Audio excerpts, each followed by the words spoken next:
मैं नरेंद्र दामोदर दास मोदी ईश्वर की शपथ लेता हूं। मैं आदित्यनाथ योगी ईश्वर की शपथ लेता हूं कि बीजेपी में एक अनोखा रिवाज चल रहा है और वो रिवाज ये है कि पहले से ही राज कर रहे राज्य के मुख्यमंत्री को चुनाव में जीत के बाद पूर्व मुख्यमंत्री बना के नए मुख्यमंत्री को राज्य सौंप देना। जैसे मध्य प्रदेश के मुख्यमंत्री और सबके मामा शिवराज सिंह चौहान के साथ हुआ, वसुंधरा राजे या फिर रमन सिंह के साथ हुआ। लोकसभा के चुनाव का आगाज हो चुका है और 16 मार्च 2024 को लोकसभा चुनाव की तारीख की घोषणा भी हो चुकी है। बीजेपी के भीतर आजकल दबी जबान में बड़ी चर्चा है कि 4 जून के बाद योगी का क्या होगा। 4 जून को लोकसभा चुनाव के नतीजे आ रहे हैं और इस दिन अगर मोदी जी जीतेंगे तो लखनऊ में क्या योगी रहेंगे या नहीं रहेंगे, और अगर मोदी हारते हैं तो फिर क्या योगी आदित्यनाथ की बीजेपी में क्या पोजीशन होगी।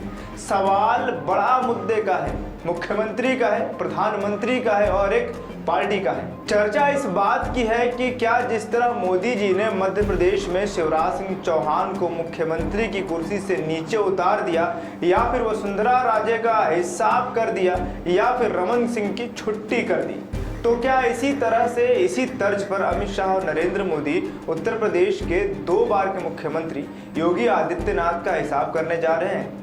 अगर हिसाब करने जा रहे थे तो रुक क्यों गए। जानकारों का कहना है कि मोदी जी और शाह इसलिए रुक गए क्योंकि लोकसभा चुनाव बहुत करीब आ चुका था।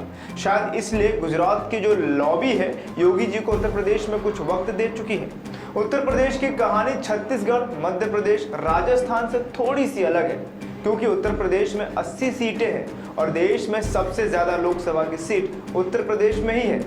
जिस प्रकार मोदी जी ने साल 2014 में 73 सीटें जीती थी और साल 2019 में 64 सीटें जीती, मतलब पिछली बार से 9 सीटें कम आई।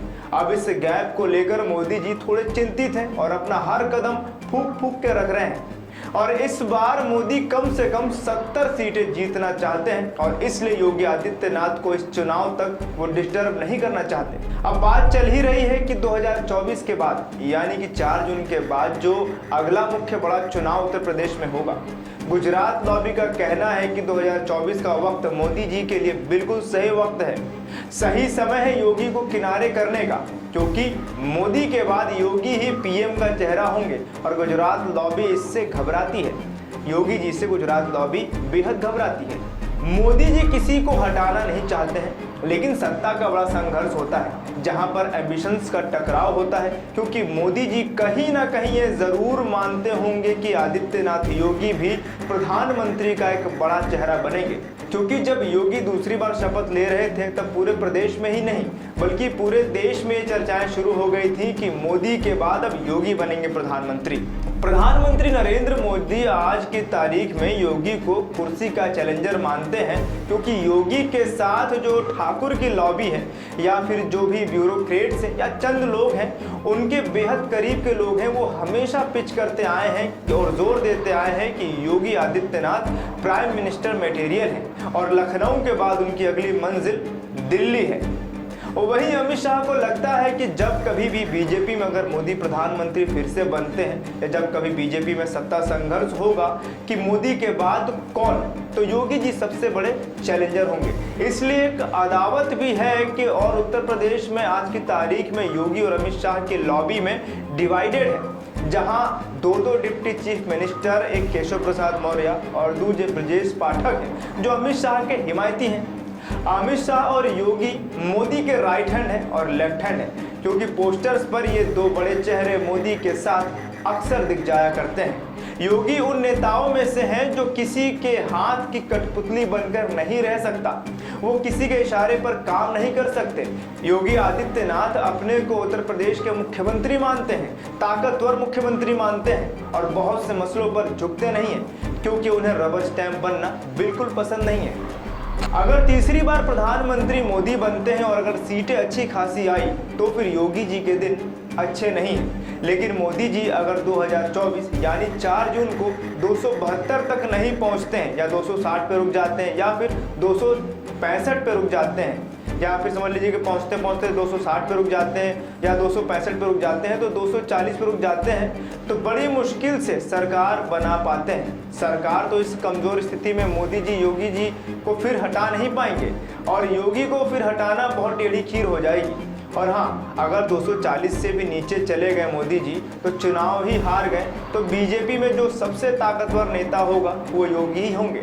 लेकिन ये घड़ी गुजरात लॉबी को बड़ी नागवार साबित होगी, क्योंकि अमित शाह स्वयं को मोदी का उत्तराधिकारी समझते हैं, लेकिन लोग योगी को मानते हैं। अब 4 जून को ये तय हो पाएगा कि क्या योगी रहेंगे या उन्हें भी शिवराज सिंह चौहान, वसुंधरा राजे या फिर रमन सिंह की तरफ हटा दिया जाएगा। आपको बता दें कि इस बार देश भर में 7 फेजों में चुनाव आयोजित किए जाएंगे और परिणाम घोषणा 4 जून 2024 को की जाएगी। यह भारत में सबसे लंबे समय तक चलने वाला आम चुनाव होगा जो कुल 44 दिनों तक चलेगा। मौजूदा प्रधानमंत्री नरेंद्र मोदी अपना दूसरा कार्यकाल पूरा करेंगे और लगातार तीसरी बार चुनाव लड़ेंगे। आपको बता दें कि फेज 1 में 19 अप्रैल को 21 राज्यों के 102 सीटों पर मतदान होगा। वहीं फेज 2 में 26 अप्रैल को 12 राज्यों के 88 सीटों पर मतदान होगा। फेज 3 में 7 मई को 13 राज्यों के 94 सीटों पर मतदान होना है। तो वहीं फेज 4 में 13 मई को 10 राज्य के 96 सीटों पर मतदान होगा। अब अगर बात करें कि फेज 5 की, तो इस फेज में 20 मई को 8 राज्य के 49 सीटों पर मतदान होना है, जबकि फेज 6 में 25 मई को 7 राज्यों के 57 सीटों पर मतदान होगा और फेज 7 में 1 जून को 8 राज्यों के 57 सीटों पर मतदान होना तय है और परिणाम की तारीख 4 जून 2024 रखी गई है। अगर आपको हमारी ये वीडियो पसंद आई हो तो हमारे चैनल को लाइक, शेयर और सब्सक्राइब करें और देखते रहें माई भारत। देश का सबसे बड़ा राज्य उत्तर प्रदेश, देश की राजनीति का सबसे बड़ा अखाड़ा, माई भारत बनेगा आम जनता की आवाज। अब होगी हर खबर की जमीनी पड़ताल। जुड़े रहिए सिर्फ माई भारत के साथ।